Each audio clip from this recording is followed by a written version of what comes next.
नमस्कार साथियों, स्वागत है आपका हमारे YouTube चैनल लक्षित आईएएस अकेडमी पर। आज का हमारा टॉपिक है वाच्य, यानी कि वाच्य किसे कहते हैं, वाच्य कितने प्रकार के होते हैं, वाच्य के अंदर क्या होता है, या वाच्य किससे मिलकर बने होते हैं। हिंदी व्याकरण में वाच्य क्या होता है, इसके बारे में हम आज अध्ययन करने वाले हैं। आज से पहले हमने विकारी शब्दों के बारे में अध्ययन किया था, फिर अविकारी शब्द क्या होते हैं उनके बारे में अध्ययन किया था, और आज का हमारा टॉपिक है वाच्य। वाच्य क्या होता है। वाच्य का शाब्दिक अर्थ तो होता है बोलने का तरीका, यानी कि जब व्यक्ति किसी वाक्य को बोलता है तो उस वाक्य का अर्थ जो है वो कर्ता के अनुसार बोला जाता है, यानी उसमें प्रधान कर्ता होता है, या फिर कर्म को प्रधान मानकर वह बोलता है, या फिर उस वाक्य के अंदर भाव से अर्थ लिया जाता है। कर्ता, कर्म और भाव तीन चीज होते हैं वाक्य के अंदर, उसी के अनुसार लिंग, वचन और कारक का प्रयोग किया जाता है। ठीक है, तो उसी के बारे में हम अध्ययन करने वाले हैं कि ये वाच्य होता क्या है असल में, वो भी हिंदी व्याकरण में। तो देखो, हिंदी व्याकरण में वाच्य किसे कहते हैं।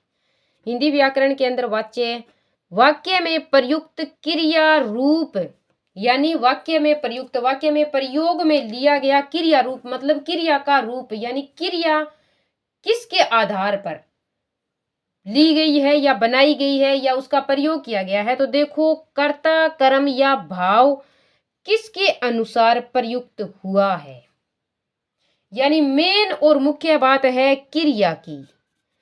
क्रिया को हमें कर्ता या फिर कर्म या भाव, इन तीनों में से किसको मुख्य या आधार मानकर हम क्रिया का प्रयोग करेंगे। क्रिया का मूल आधार क्या होते हैं, कर्ता, कर्म और भाव होते हैं।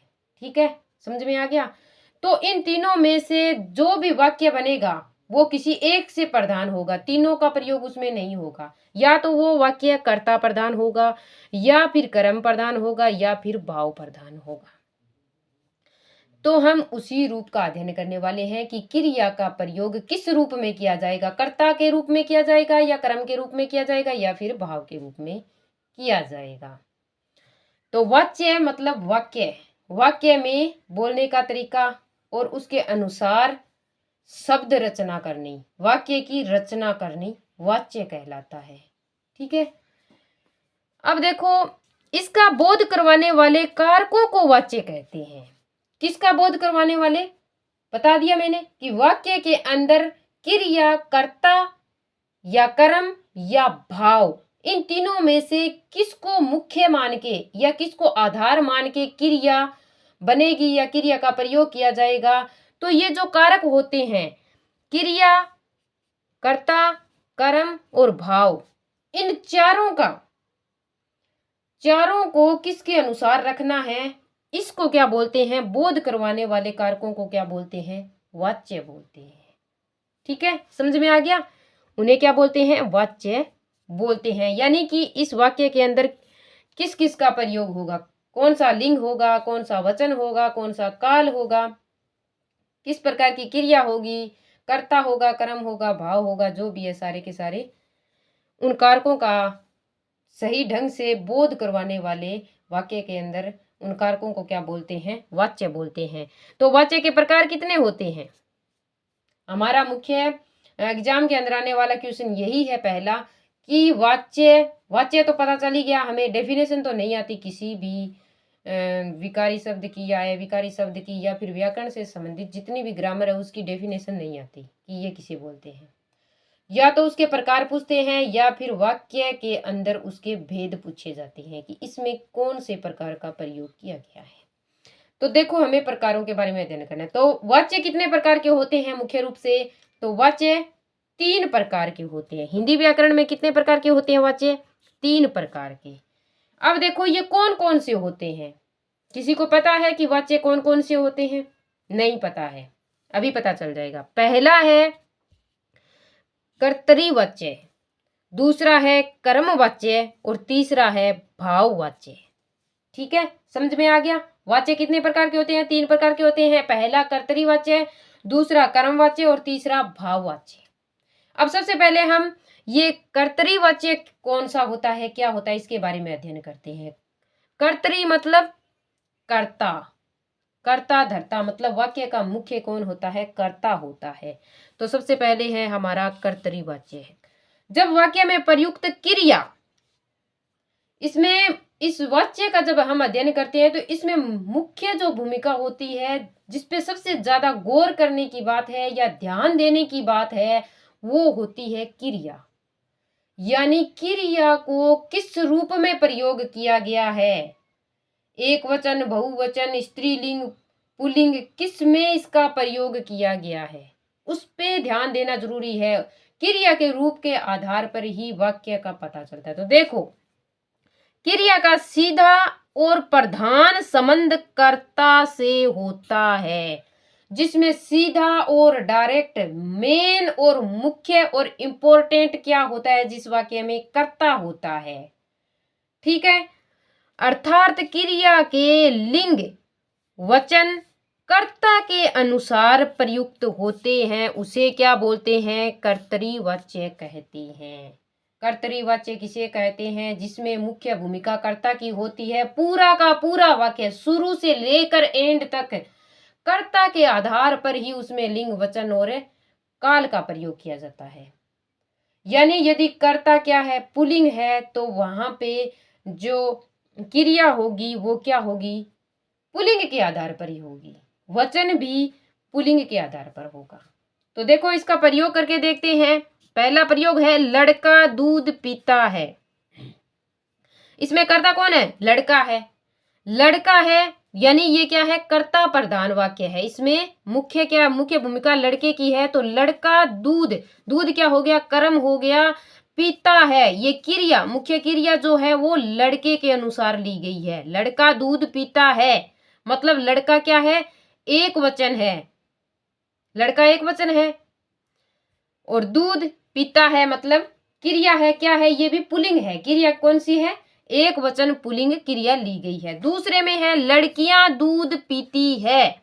लड़कियां क्या है, स्त्रीलिंग है, और दूध कर्म हो गया, और पीती है, इसमें क्रिया किसके अनुसार हो रही है, इसमें क्रिया सीधी कर्ता के अनुसार हो रही है, न कि दूध के अनुसार। दूध क्या है, दूध पुल्लिंग है, लेकिन यहाँ पे स्त्रीलिंग क्रिया की गई है। तो ये स्त्रीलिंग क्रिया का संबंध किससे है, लड़कियों से। लड़कियां क्या है, स्त्रीलिंग है, तो यहाँ पे क्रिया कौन सी हो गई, स्त्रीलिंग हो गई। यहाँ पे लड़के पुल्लिंग है और क्रिया भी पुल्लिंग में आई है, ठीक है ना। और लड़कियां क्या है, बहुवचन है, बहुवचन क्रिया आएगी स्त्रीलिंग में। इसमें लिंग स्त्रीलिंग होगा और बहुवचन के रूप में होगा। समझ में आ गया। तो देखो, प्रथम वाक्य में पीता है, ये देखो पीता है, क्रिया कर्ता लड़का के अनुसार पुल्लिंग है, यानी कि लड़का क्या है, पुल्लिंग है, ठीक है। लिंग के अंदर हमने अध्ययन किया था ना, पुल्लिंग और स्त्रीलिंग। तो लड़का किसके अंदर आता है, पुल्लिंग में आता है। तो लड़का इसके अंदर पुल्लिंग है, तो पुल्लिंग के अनुसार ही एक वचन है। लड़का क्या है, एक वचन है, बहुवचन तो नहीं है, लड़का एक ही है, एक वचन है, ठीक है, एक वचन किया। जबकि दूसरे वाक्य में पीती है, पीती है क्या, कौन पीती है, लड़कियां पीती है। तो लड़कियां क्या है, स्त्रीलिंग है, और वचन क्या है, लड़कियां, चंद्र बिंदु लगा हुआ है यहाँ पे, तो वो क्या है, बहुवचन है। तो देखो, क्रिया कर्ता लड़कियां के अनुसार स्त्रीलिंग बहुवचन की है। हो गया पूरा वाक्य कर्ता के अनुसार, सारा का सारा। यानी लिंग का प्रयोग भी कर्ता के अनुसार हुआ है, और वचन का प्रयोग भी कर्ता के अनुसार हुआ, और क्रिया का प्रयोग भी कर्ता के अनुसार किया गया है। तो इसमें मुख्य भूमिका किसकी है, कर्ता की है। तो इसको कौन सा वाक्य बोलेंगे, कौन सा वाच्य बोलेंगे, तो वाच्य बोलेंगे हम कर्तरीवाच्य। अब इसमें विशेष ध्यान योग्य देने योग्य बात यह है कि देखो, एक विशेष बात दी हुई है, आदरार्थ मतलब आदरणीय शब्द है। आदरार्थ का मतलब क्या हो गया, किसी को आदर देने के अर्थ में, हम किसी व्यक्ति का आदर कर रहे हैं, उस वाक्य में क्या होगा, किसका प्रयोग किया जाएगा, आपके लिए। यानी आदर के अर्थ में हम कौन से शब्द का प्रयोग करते हैं, आप। आपके लिए क्रिया सदैव बहुवचन में होती है। ये बात ध्यान रखने योग्य है, सबसे इंपॉर्टेंट है कि वाक्य में यदि आदर सूचक कोई शब्द है, जैसे उदाहरण के तौर पर आप शब्द ले लिया, तो उसमें क्रिया हमेशा किस रूप में प्रयोग में लेनी है, हमें तो उस रूप यानी उस वाक्य के अंदर हमें क्रिया बहुवचन के रूप में प्रयोग में लेनी है। हमेशा के लिए ये देखो, क्रिया सदैव बहुवचन में होती है। जैसे उदाहरण के रूप में देखो, आप जा रहे हैं, तो इसके अंदर आप जा रहे हैं ये क्रिया किस रूप में ली गई है? बहुवचन के रूप में ली गई है। ठीक है, समझ में आ गया? ये भी एक कर्ता प्रधान वाक्य है, कर्तरी वाच्य है। ठीक है, इसके बाद में दूसरा वाच्य का जो भाग है उसका नाम है, भेद का नाम है कर्म वाच्य। कर्तरी वाच्य के बारे में हमने अध्ययन कर लिया, जिसके अंदर कर्ता प्रधान होता है, कर्ता के अनुसार लिंग वचन क्रिया का प्रयोग किया जाता है, उसे कर्तरी वाच्य बोलते हैं। अब है कर्म वाच्य। कर्म वाच्य में क्या होता है? किसी को पता है? नहीं पता है? चलो अभी पता कर लेते हैं। यानी कर्म वाच्य क्या होते हैं? कर्म प्लस वाच्य, यानी जिस वाक्य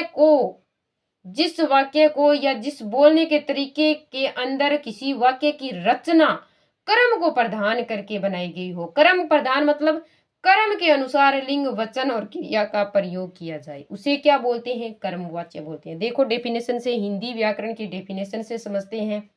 मैंने तो सीधी सिंपल भाषा में समझाया है, अभी इसकी हिंदी डेफिनेशन देखिए, हिंदी व्याकरण के अनुसार।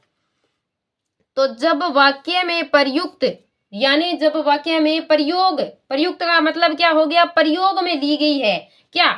क्रिया का सीधा संबंध, मतलब सीधी क्रिया किसके अनुसार काम कर रही है? वाक्य में प्रयुक्त कर्म से होता है। किससे होता है? कर्म से। क्रिया का प्रयोग सीधा किससे लिया जा रहा है?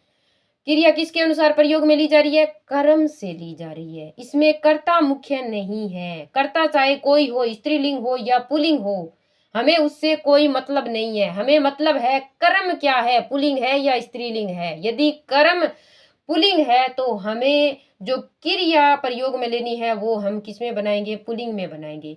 चाहे हमारा कर्ता स्त्रीलिंग हो, हमें उससे कोई फर्क नहीं पड़ता। ठीक है ना? यही बात मुख्य और मेन है। इसको आगे और समझते हैं। देखो, अर्थात क्रिया के लिंग वचन कर्ता के अनुसार न होकर किसके अनुसार होंगे? कर्म के अनुसार होते हैं, उसे कर्मवाच्य कहते हैं। कर्मवाच्य सदैव, यानी कर्मवाच्य हमेशा किस में होते हैं? सकर्मक क्रियाओं का ही प्रयोग होता है। कर्मवाच्य में सदैव किसका प्रयोग होता है? सकर्मक क्रियाओं का ही प्रयोग होता है। अकर्मक क्रिया का प्रयोग नहीं होता, क्योंकि अकर्मक क्रियाओं का प्रयोग करेंगे तो उसमें कर्म तो होगा ही नहीं, तो फिर प्रधान किसको मानेंगे? कर्म के अनुसार ही सारी क्रिया लिंग वचन हमें प्रयोग में लेना है। जब वाक्य ही अकर्मक होगा तो फिर उसमें कर्म ही नहीं होगा, तो फिर कर्म प्रधान वाक्य कहाँ से बनाएंगे? वो कर्म वाच्य नहीं हो सकता, अकर्मक होगा। तो हमें कर्म वाच्य के अंदर कौन सी क्रिया लेनी है? सकर्मक, मतलब जिसमें कर्म होना ही चाहिए। हमेशा कर्म होगा तभी वो कर्म प्रधान वाच्य या कर्म वाच्य कहलाएगा। तो देखो आगे, क्योंकि इसमें सदैव कर्म की प्रधानता रहती है। कर्म के आधार पर ही वाक्य बन रहा है, कर्म ही नहीं होगा तो फिर कहाँ से क्या लेंगे हम? उस वाक्य का तो कोई मतलब ही नहीं है। या तो फिर वो कर्ता प्रधान रहेगा या फिर भाव प्रधान रहेगा, कर्म नहीं होगा तो देखो उदाहरण से, राम ने चाय पी। यहां पे राम ने, राम क्या है? पुल्लिंग है, और आगे ने किसका प्रतिनिधित्व कर रहा है? ने कारक का प्रयोग किया गया है, विभक्ति चिन्ह का प्रयोग किया गया है, तिर्यक का प्रयोग किया गया है। तिर्यक को क्या बोलते हैं? परसरग या विभक्ति चिन्ह है। तो देखो, कारक का हमने अध्ययन किया था, कर्ता ने क्रम को करण से। ठीक है ना? तो उसी प्रकार कर्ता कारक का विभक्ति चिन्ह है, क्या है? ने है। तो यहाँ पे कर्ता कौन है? इस वाक्य में राम है। राम ने, राम का जो कारक प्रयोग में लिया गया वो क्या है? ने है। चाय पी, तो चाय क्या है? चाय पहले बताओ कौन सा लिंग में प्रयोग में ली जाती है? पुल्लिंग है या स्त्रीलिंग है? चाय क्या है? स्त्रीलिंग है। स्त्रीलिंग है ये, और ये क्या है? पुल्लिंग है। लेकिन इसकी क्रिया किसमें आ रही है? पी, स्त्रीलिंग में आ रही है। किसके आधार पर आ रही है? किसको पिया? मतलब चाय को। ये कर्म है। चाय क्या है? कर्म है, और किसमें है? स्त्रीलिंग में है। तो इसकी क्रिया भी किसमें आई है? स्त्रीलिंग में आई है। इसका मतलब क्या है कि यहाँ पे कर्ता से हमें कोई लेना देना नहीं है। पुल्लिंग है या स्त्रीलिंग, हमें उससे कोई मतलब नहीं है। हमें यहाँ पे कर्म से मतलब है, क्योंकि कर्म के आधार पर ही यहाँ पे क्रिया का प्रयोग किया गया है। और जो क्रिया है वो भी स्त्रीलिंग है, और जो चाय है वो भी स्त्रीलिंग है। चाय क्या है? कर्म है, कर्म स्त्रीलिंग है तो क्रिया भी स्त्रीलिंग है। तो इसका मतलब ये वाक्य क्या है? ये कर्म वाच्य है। कौन सा वाच्य है? कर्म वाच्य। इसी प्रकार हम दूसरा उदाहरण और देख लेते हैं, थोड़ा और क्लियर कर लेते हैं, थोड़ा बहुत डाउट और दिमाग के अंदर कंफ्यूजन है वो भी निकाल देते हैं। देखो सीता, सीता क्या है? सीता एक क्या है? स्त्रीलिंग है। किसका बोध करवा रही है? हमें स्त्री जाति का बोध करवा रही है। और ये वैसे वाक्य के अंदर किस रूप में प्रयुक्त हुई है? सीता कर्ता के रूप में। किस रूप में? कर्ता। और कर्ता के साथ में जो कारक होता है उसके अंदर प्रयोग में लेते हैं तो उसका विभक्ति चिन्ह क्या है? ने। यानी कि सीता अपने विभक्ति चिन्ह ने के साथ में वाक्य में प्रयोग में ली गई है। ठीक है। और ये क्या है? स्त्रीलिंग है। सीता कर्ता है और ये स्त्रीलिंग है, लेकिन इसने दूध कर्म है जो पुल्लिंग है, और इसके अंदर क्रिया क्या है? पिया, जो पुल्लिंग में ली गई है। यानी यहाँ पे कर्ता तो स्त्रीलिंग है लेकिन क्रिया पुल्लिंग में दी गई है। तो ये पुल्लिंग क्या है? इस पूरे वाक्य में कर्म है। कर्म क्या है? दूध है, जो क्या है? पुल्लिंग रूप में है। तो यहाँ पे क्रिया भी पुल्लिंग रूप में ली गई। इसका मतलब इसके अंदर है, वाक्य के अंदर मुख्य किसकी भूमिका? वो है कर्म की। तो ये क्या हो गया? कर्म प्रधान वाक्य हो गया। यानी इसमें हमें कर्ता से कोई लेना देना नहीं, चाहे वो किसी भी लिंग में हो। और यहाँ पे जो वचन का प्रयोग किया जाएगा वो भी किसमें किया जाएगा? कर्म के अनुसार किया जाएगा। ठीक है। अब इसको और डेफिनेशन को और थोड़ा समझ लेते हैं। देखो, उपर्युक्त प्रथम वाक्य में क्रिया पी, ये देखो पी आया है ना, पी क्या है? स्त्रीलिंग के अंदर है। स्त्रीलिंग एक वचन है, जो वाक्य में प्रयुक्त कर्म चाय स्त्रीलिंग है, एक वचन है। चाय क्या? स्त्रीलिंग और एक वचन है। और ये क्रिया किसमें? स्त्रीलिंग और एक वचन में। ये किसके आधार पर है? चाहे क्या है? कर्म है। कर्ता के अनुसार नहीं है, कर्म के अनुसार है। ठीक है, के अनुसार आई है। और द्वितीय वाक्य में देखो, द्वितीय वाक्य में क्या प्रयोग में लिया गया है? द्वितीय वाक्य में प्रयुक्त क्रिया पिया। पिया क्या है? पुल्लिंग है। पुल्लिंग एक वचन में है। जो वाक्य में प्रयुक्त कर्म दूध क्या है? पुल्लिंग एक वचन है, उसी के अनुसार है। अब देखो, समझ में आ गया भी कर्म वाच्य किसे कहते हैं और कर्तृवाच्य किसे कहते हैं, और किस प्रकार उसका प्रयोग करना है। और हमें वाक्य दे दिया जाए तो हम उसको कैसे पहचानेंगे। ठीक है। अब देखो, कर्म वाच्य भी कितने प्रकार के होते हैं? दो प्रकार के होते हैं। इसकी स्थितियां कितनी बताई गई है? दो बताई गई है।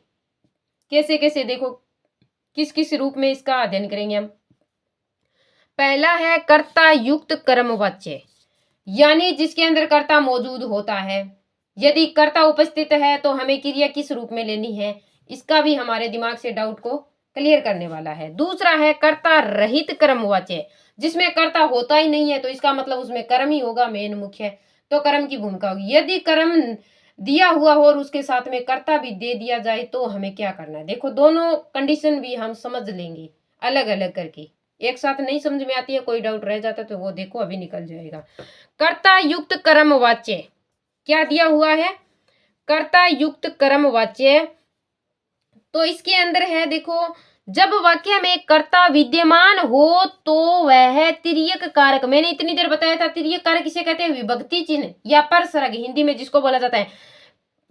तिर्यक कारक की स्थिति में होगा, यानी कर्म प्रधान है तो उसके साथ में कारक चिन्ह है, जो भी उसका है। कर्ता का कारक चिन्ह क्या है? ने है। तो वो अपने उस ने के साथ में वाक्य में आएगा। ठीक है, अर्थात कर्ता कारक चिन्ह है विभक्ति युक्त होगा। यदि वाक्य कर्म प्रधान है, कर्म वाच्य है, तो वो उसमें कर्ता क्या आएगा? अपनी विभक्ति चिन्ह को लेके आएगा, जैसे कर्ता नहीं। तथा ऐसी स्थिति में क्रिया बीते समय की भूतकालिक होगी, मतलब क्रिया क्या होगी? हो चुकी है, कंप्लीट की हुई होगी, भी निरंतर ना ही तो कंटिन्यू होगी और ना ही आने वाले समय के लिए भविष्य काल में होगी। वो क्या होगी? भूतकालिक होगी, हो चुकी होगी। ऐसे वाक्य में देखो, नरेंद्र ने मिठाई खाई। यहाँ पे नरेंद्र क्या है? कर्ता है। ने, इसका विभक्ति चिन्ह कारक चिन्ह आ गया। ठीक है, नरेंद्र ने कर्ता आ गया। ये क्या है? पुल्लिंग है और एक वचन है। मिठाई, मिठाई क्या है? स्त्रीलिंग है।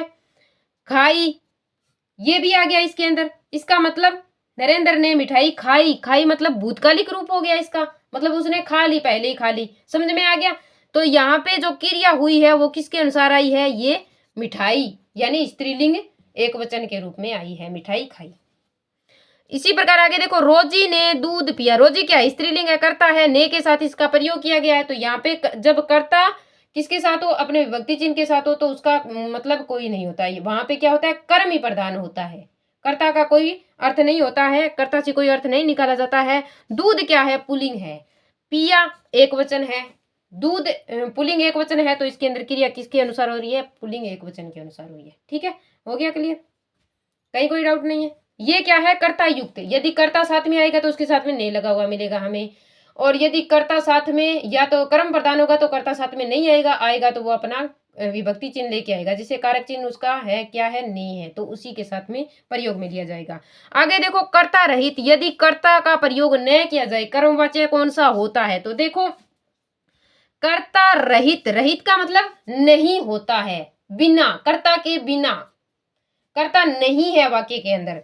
कर्म वाच्य की स्थिति में वाक्य में प्रयुक्त कर्म ही प्रत्यक्ष कर्ता के रूप में प्रयुक्त होता है, यानी वाक्य के अंदर प्रयुक्त जो कर्म है वही प्रत्यक्ष कर्ता के रूप में प्रयुक्त मतलब प्रयोग में लिया जाता है। ऐसी स्थिति में क्रिया संयुक्त होती है। क्रिया संयुक्त मतलब दो जुड़ी हुई होती है, दो क्रियाओं का प्रयोग किया जाएगा। ठीक है ना, तो इसको उदाहरण से देखते हैं। देखो कैसे, एक और अध्ययन हो रहा था। ठीक है, एक और अध्ययन हो रहा था मतलब ये कर्म प्रधान है, और दूसरी ओर मैच चल रहा था। यहाँ पे तो हो रहा है यानी हो रहा था, और यहाँ पे चल रहा था, दो क्रियाओं का प्रयोग किया गया है, मतलब संयुक्त क्रिया का प्रयोग किया गया है, दो क्रियाओं को जोड़ा गया है। दूसरी ओर दो शब्द यानी दो कंडीशन यहाँ पे दी गई है। ठीक है, यानी कर्ता रहित क्रमवाच्य की स्थिति में वाक्य में प्रयुक्त कर्म ही प्रत्यक्ष कर्ता के रूप में प्रयोग में लिया जाता है, और ऐसी स्थिति में क्रिया क्या होती है, संयुक्त होती है, दो होती है। जबकि देखो, क्रिया की पूर्णता की स्थिति में क्रिया पद के गठन में आ, ई, ए मुख्य धातु में न जुड़कर उसके तुरंत बाद में प्रयुक्त सहायक धातु में जुड़ते हैं। ये आगे की बात बता रहे हैं। जैसे अंथेनी की घड़ी, घड़ी क्या है, अंथेनी की, अंथेनी करता है, और ये संबंध के साथ में आया। घड़ी का क्या संबंध बता रहा है, यहाँ पे संबंध कारक का प्रयोग किया गया है। अंथेनी की घड़ी, घड़ी क्या है, कर्म है। चुराली क्रिया है, गई, चुराली गई, ये दो क्रियाओं का प्रयोग किया गया है यहाँ पे। तो चुराली मुख्य क्रिया होगी, इसके साथ में हम ई, ए और आ का प्रयोग नहीं करेंगे, लेकिन यहाँ पे जो उसकी सहायक क्रिया है, संयुक्त क्रिया उसके साथ में प्रयुक्त हुई है, तो उसके अंदर हमने देखो गए, ई का प्रयोग यहाँ पे कर दिया। और चोर पकड़ लिए गए, ये देखो अंत में लिए और गए, यहाँ पे फिर ए का प्रयोग और कर दिया, लिए गए। ठीक है ना, समझ में आ गया।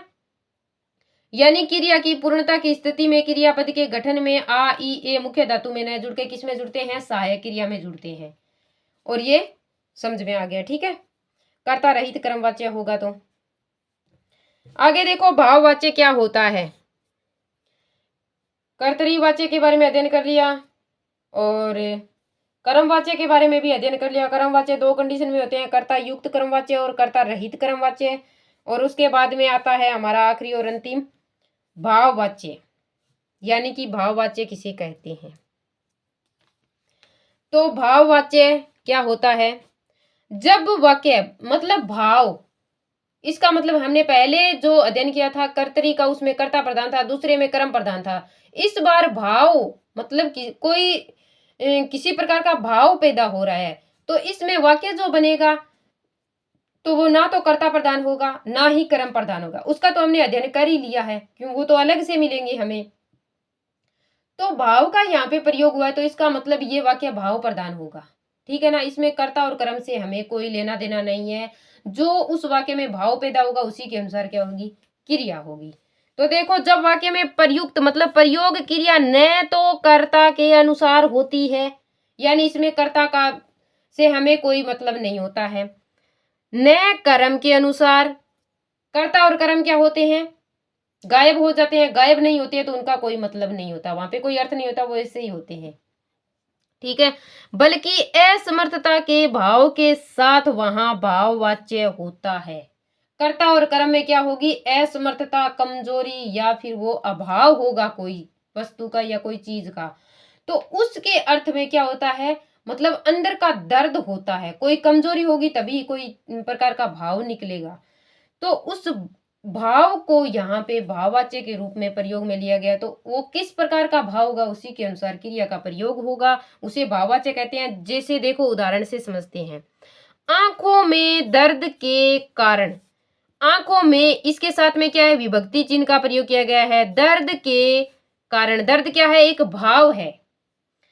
कारण मुझसे पढ़ा नहीं जाता, यानी भाववाचक जो होते हैं वो नेगेटिव होते हैं, मतलब इसके अंदर निषेध किया जाता है, तो ये नकारात्मक ज्यादा होते हैं, मतलब कोई चीज की असमर्थता होती है इसके अंदर, असमर्थता के कारण उसके अंदर भाव पैदा होता है। तो देखो आंखों में दर्द है, दर्द है, दर्द के कारण मुझसे पढ़ा नहीं जाता, मतलब दर्द का भाव दिखाया गया है यहाँ पे। दर्द, दर्द के कारण मुझसे पढ़ा नहीं जाता है, दर्द क्या है, पुल्लिंग है, तो यहाँ पे पढ़ा नहीं जाता है। दर्द के कारण यहाँ पे पढ़ा नहीं जा रहा है, मतलब ये कर्म या करण कारक का यहाँ पे प्रयोग किया गया है। ठीक है, देखो इसको और अच्छे से समझते हैं। इस स्थिति में अकर्मक क्रिया का ही प्रयोग भाववाच्य में होता है, मतलब इसमें कर्म नहीं होता है, अकर्मक होता है। जहां पे कर्म का प्रयोग नहीं किया जाता है वे वाक्य कौन से होते हैं, वे भाववाच्य होते हैं। यानी अकर्मक क्रिया का ही प्रयोग भाववाच्य में होता है। भाववाच्य की एक अन्य स्थिति यह भी है कि यदि क्रिया सकर्मक हो, यदि मान लो कि क्रिया सकर्मक आ गई by chance, by the way, कोई किसी मिसअंडरस्टैंडिंग के कारण दे ही दी एग्जामिनर ने, तो हमें क्या करना है, तथा कर्ता और कर्म दोनों तिर्यक यानी विभक्ति चिन्ह युक्त हो तो क्रिया सदैव पुल्लिंग, अन्य पुरुष, एक वचन और भूतकाल की होगी। मान लो बाई चांस कर्म भी आ जाए, उसमें कर्ता भी आ जाए वाक्य में, वैसे तो कर्ता कर्म का कोई मेन इश्यू नहीं होता है, लेकिन फिर भी इन दोनों को दे भी दिया जाए, तो उनके होने के बावजूद भी उसमें क्या होता है, देखो कर्ता क्या होता है, कर्ता के साथ में विभक्ति चिन्ह होगा और कर्म के साथ में भी विभक्ति चिन्ह होगा, लेकिन उसका अर्थ हम भाव से लेंगे। जब भाव से लेंगे तो वो किस रूप में आएगी, ये देखो सदैव मतलब हमेशा, एक तो पुल्लिंग में आएगी, यहाँ पे पुल्लिंग का प्रयोग किया गया है, पढ़ी नहीं गया है, पढ़ा गया है, ठीक है ना। पुल्लिंग होगी, अन्य पुरुष होगा, एक वचन होगा, ठीक है, एक वचन का प्रयोग किया जाएगा और भूतकाल में होगी, देखो जाता, पढ़ा नहीं जाता, मतलब भूतकाल का प्रयोग किया जाएगा। ये बात ध्यान में रखनी है, पुल्लिंग, अन्य पुरुष, एक वचन और भूतकाल भाववाच्य के अंदर ये मुख्य होते हैं। अब इसको एक उदाहरण से और समझ लेते हैं थोड़ा बहुत। देखो राम ने, राम क्या है, कर्ता है, ने क्या है, इसका विभक्ति कारक चिन्ह का प्रयोग किया गया है। रावण को, रावण फिर क्या आ गया, कर्म आ गया, रावण को किसकी विभक्ति चिन्ह है, रावण की है, यानी कर्म का विभक्ति चिन्ह क्या है कारक के रूप में, तो वो है को, यानी कर्ता ने कर्म को मारा, तो यहाँ पे क्या है, भाव है, मारने का क्या है, भाव है, तो ये किस में आएगा, ये दोनों आ गए ना। तो इसके अंदर हमें सिर्फ इतना ही ध्यान रखना है कि कर्ता भी है और कर्म भी है और इन दोनों के साथ में विभक्ति चिन्ह भी है। तो यहाँ पे मार दिया, तो ये जो क्रिया है वो किस में आएगी, एक वचन में आएगी, भूतकाल में आएगी और अन्य पुरुष में आएगी और पुल्लिंग में आएगी, मारा, ठीक है, पुल्लिंग, अन्य पुरुष, एक वचन और भूतकाल में होगी, मतलब मारा मार ही दिया, खत्म ही कर दिया, ठीक है ना। अब देखो दूसरा वाक्य है, स्त्रीलिंग है, लड़कियों क्या है, स्त्रीलिंग बहुवचन है, ने इसका विभक्ति कारक आ गया, यानी कर्ता कारक की पहचान चिन्ह क्या होता है, ने, लड़कों कर्म हो गया, इनका विभक्ति चिन्ह को आ गया, पीटा, लड़कियों ने लड़कों को पीटा, ना ही तो लड़कों से इसका मतलब निकला है ना लड़कियों से निकला है, तो किस से निकला है, इन दोनों से नहीं लिया है अर्थ, तो ये पीटा है जो क्रिया है ये किस में आई है, अन्य पुरुष, एक वचन, भूतकाल के अंदर आई है, ये किस में आई है, पुल्लिंग में आई है। तो यहाँ पे कौन सा वाक्य है, ये भाववाच्य है, ठीक है, समझ में आ गया। कर्तवाच्य, कर्मवाच्य और भाववाच्य का हमने बहुत ही विस्तार पूर्वक और गहराई से अध्ययन किया है। थैंक यू, धन्यवाद।